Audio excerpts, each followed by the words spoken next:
الصلاۃ والسلام علی رسول اللہ۔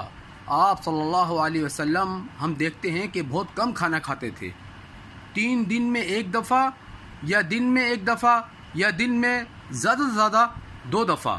پھر بھی آپ ہفتے میں 2 دن بھوکے رہتے تھے، روزہ رکھتے تھے، اور مہینے میں 3 دن بھوکے رہتے تھے، روزہ رکھتے تھے، جبکہ ہم لوگ من کے کھاتے ہیں، جس کی وجہ ہماری تو توندے تک باہر نکل گئی ہیں۔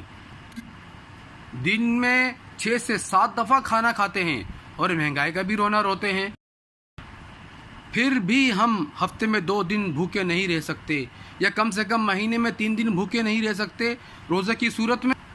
کتنے افسوس کی بات ہے، جبکہ اس کے ہیلتھ بینیفٹ بھی بہت زیادہ ہیں اور ثواب بھی بہت بے انتہا ہے۔ آپ اس کے بارے میں مطالعہ کر کے یا اپنے ڈاکٹر اور علماء سے معلومات حاصل کر سکتے ہیں۔ سننے کے لیے شکریہ۔